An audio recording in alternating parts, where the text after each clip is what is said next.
And we're live. So I'm here with someone from Men's Rights Melbourne. You want to introduce yourself, David, and tell us a bit about yourself and Men's Rights Melbourne? And Yeah, no worries. Yep, my name is David Williams. I'm founder of Men's Rights Melbourne. I've had the group for around 2.5 years now. I'm not that really big online, except for like when I've got something relevant to post, like whether it be a slut walk, like a march, or just something. There's anything relevant right now. The reason why I'm doing this is for well, the red pill. so sorry about that. Uh, yeah, I just had some feedback from the other video. Oh, you forgot to mute. Yeah. Is that all right now? Well, I couldn't hear the feedback, but I assume that you. Okay, that's fine. That's all sorted. Yeah. Anyway, but the reason why I'm here today is the advertise the fact that I'm screening the Australian premiere for the Red Pill movie for the 6th of November. So the 6th of November. That's right, Sunday, 6th of November. So just in case someone is unfamiliar with the red pill, which is unlikely on if you're watching my channel, but just in case, tell us a little bit about it. And all right, no worries. Well, okay, it's a movie directed by Cassie J. She's I guess medium to well-known director, especially in the indie field, for doing all sorts of movies. She usually does ones about like, I guess, controversial / like polarizing issues. Like she's done one about transgenderism. She's done one about radical Christians, and now she's doing the one about men's rights. And this one's just more or less, well, first it was a feminist perspective on it, but as she got deeper into it, she was like, realized that there's a lot more to men's rights than meets the eye, especially from the media's perspective, and she became more and more sympathetic towards men's rights as she got further into the industry.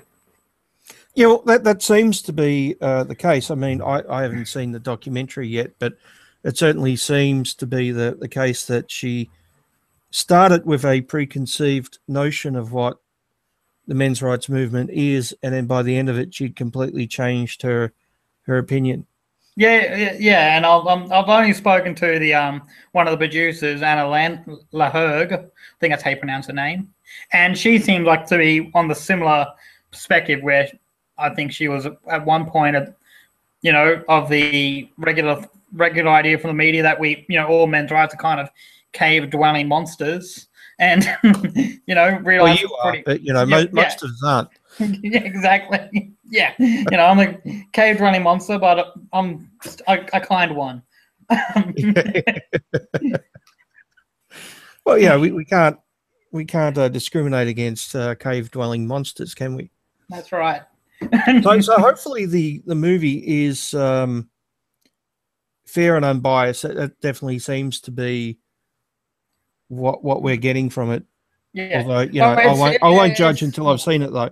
But at this moment, I think it's being released in New York, isn't it? Or it should have shown by now, maybe finished an hour or something. Yeah, I think it was screening tonight, and I haven't had any. I haven't seen any posts and receptions on it, but I'm curious to see how people looked at it. That's for sure.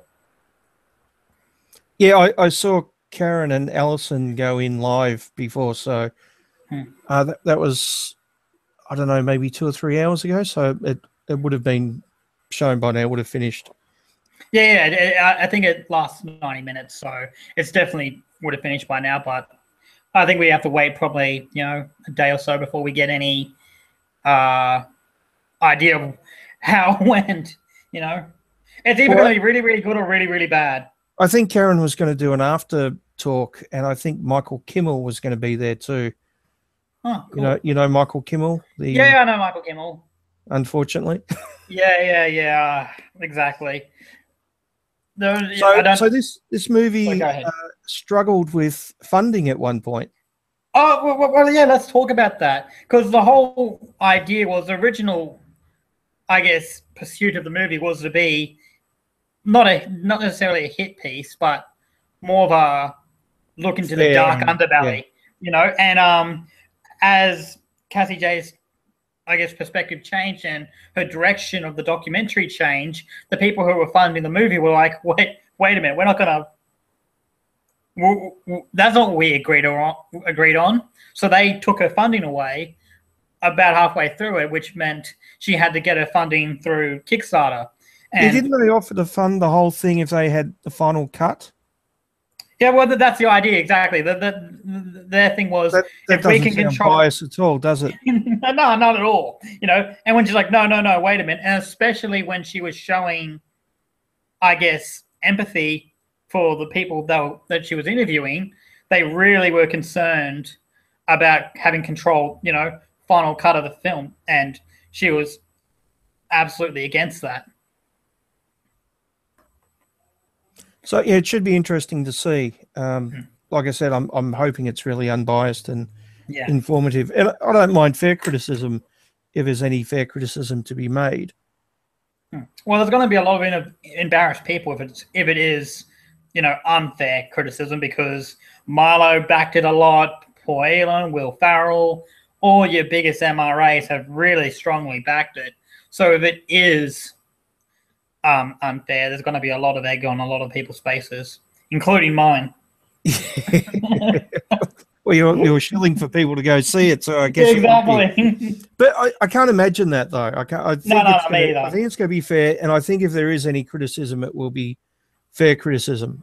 That's what I'm hoping anyway. I'm 99% sure that's going to be the case.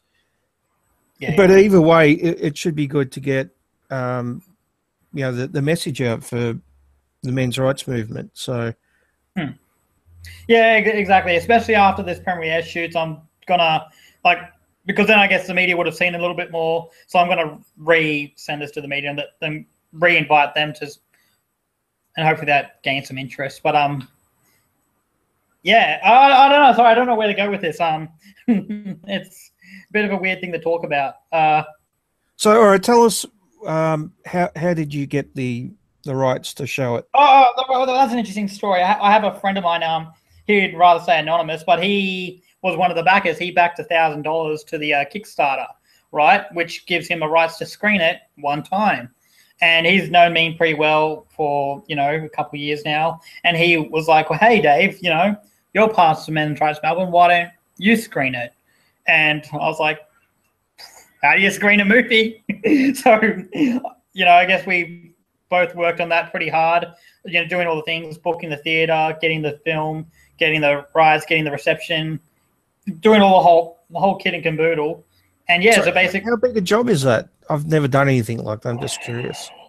It's a pretty big job. So far, I've put about 200 hours into it. Is it easy to find a theater that will screen something like this? It's not necessarily that wasn't a difficult part, but there's all those little rigmaroles. Like you have to, like the contracts you have to sign, and you have to hire the staff, and you have to get the right type of film, and you have to, I guess, well, obviously you have to pay up front, which is a bit of a risk, and you've got to organize with the producers to get the film on time, to get it with the people who, the theater on time. And like I had a few setbacks with that, because I had original date of first the 21st and then the 30th of October, and now it's finally on the 6th, and that's guaranteed. And that was due to getting the film on time, and also having the theater have it for, I think, a week or so, because they've got to process it. Oh, really? Yeah, they need 7 days to process it. How do they process it? Well, it's a long story, but it's more or less about converting into the right type of media file that they use at cinemas. I thought that would have all been sorted out before they got it. No.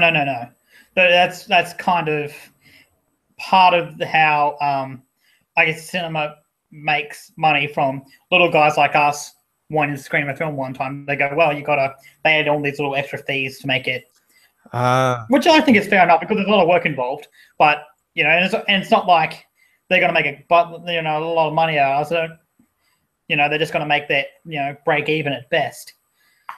So I can't really blame them. So tell us, you told us it's the 6th of November, right? Yes. So I'll say the location too. At the Kino Theatre, located in the city, just off Collins Street. I'll give you the exact address, just bear with me. Oh yeah, 45 Collins Street, Kino Theatre in the Melbourne City, about 10-minute walk away from Flinders Street Station. Yeah, that sounds about right. Yeah. So what time does it start? Okay, well, we're going to have a reception at 5:30, so we're going to have a meet and greet. Everyone can get to know each other. I reckon that'll be a good chance for men's rights activists or other people who are interested in the film just to meet each other and see, because that doesn't really happen often enough, especially on a scale of 30 to 70 people. So I reckon that'll be good. And then after an hour or so, which the 6:30 is when the film starts. And if everything goes right, we should be all out by about 8:30. Sounds good. So it's just the one screening to start with? Yeah, just the one screening to start with. If I got a lot of interest and it's really kicked off, I could definitely organize more screenings, but that would have to take a lot of interest. I need to get like several hundred tickets pre-purchased before I could even consider that. So how many seats do you need to fill? Right now, I'm in a 70-seat theatre, but the more tickets I sell, the bigger the theatre can go, all the way up to 250 seats. If I go above that, if I did do 250, I'd rather do 2 separate screenings in a 150-seat theatre. So have you sold many tickets at the moment? Oh, yeah, well, so far it's over half capacity. Well, that's not too bad. It's not too bad, but I still would like to get it full. It's only, because I said, it's a 70-seat theatre, so I'd like to get that, packed to the rafters if I can. There's a possibility, though, that as it's just being released today, there will be some publicity which will maybe kick off more people being interested. Absolutely. That's what I'm kind of betting on. And that's why I'm even confident that after the film's been released in America, there'll be a lot more interest for people to see it in Australia and even in Melbourne. And so, yeah, because the idea, I'm going to put this on the table. If I got enough interest from people from like Sydney or Brisbane, like I could probably even help organize someone to screen it there. If I got enough interest. Have you talked to the guys from Men's Rights Sydney? I have, and they've basically said, how much interest do you need? And I've said you need about 100 people to show interest, because I guess it's kind of like how when you plan for a party and 100 people say I'm interested in coming, chances are only 60 come. Yeah. So you got to have at least 100 people going, I'm absolutely going to go, because if you don't have that, you're not going to really have enough to support yourself, and it's going to become a money pit. Yeah. So anything else to add? Trying to think of. I'm trying to sell it properly. I'm really failing. I apologize. I really hope everyone. I'll just do my pitch then. Everyone's really got to see this movie if you're interested in men's rights at all. If you're interested, even if you're a feminist and you want to see it from the other side, you should come see it. If you're someone who's anti-feminist, once again, it's good for you. There's almost anyone who watches your shows, who watches your videos, who's at all interested in it, that's anywhere in the Melbourne area. I really recommend that you go see it, because it's a pretty rare opportunity for someone to see an Australian premiere, and it's also going to be a rare opportunity to see a documentary about something that you're passionate about, directed directly at you. What about undercover journalists who want to write hit pieces? I invite them. Go nuts. Like the one who was sitting between you and me the day we met. Yeah, Daniel Kane. Yeah, that's why I still remember your name. Yeah, come on, Danny. Yeah. Buy a ticket. Yeah, exactly. I'm happy for anyone to come about it. Yeah, exactly. I welcome it, to be honest. He'll stick out because he'll be the one wearing the fedora. That's right. Wait, was he wearing fedora that day? I forget. No, he wasn't. But he put a fedora in the article. Yeah, that's right. That was a main picture. We were all wearing fedoras, of course. That's right, and twirling mustaches and being all evil. And we oppressed many women that day. That's right. And even the Rubik's Cube was somehow patriarchal. Well, even the Rubik's Cube was wearing a fedora. So a little one. Yeah. Right. All right. So plug the time and place once again, just so it's clear. Yeah, absolutely. Okay. So the event starts at 5:30. The movie starts at 6:30. It's located at the Kino Theatre, which is at 45 Collins Street, Melbourne. Once again, 10-minute walk from the city. It's going to be on the 6th of November. Please come. There's going to be a link in the bottom for the Eventbrite if you want to. How much a ticket, by the way? Tickets are $26, which is a little pricey, I know. But as it's quite a nice theatre and it's going to be worth it. Yep. Considering only paying a little bit more than a village. Considering it's, I mean, how much is it to go to the movies these days? It's around. Yeah, $22. Yeah, so it's not that much more, is it?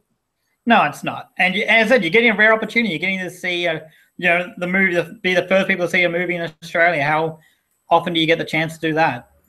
And you get to meet David in his fedora. That's right. You know what? I'll tell you what, guys. I'll wear a fedora to this one. All right, I think that's it. Unless you've got anything to add. Nothing I can think of. Yeah, as I'm sorry, I don't know if it's just I'm not prepared for this or I'm just not really thinking properly, but hopefully this works out. just blame the patriarchy. That's what. Yeah, I blame the patriarchy. That's right, or the matriarchy, or whatever.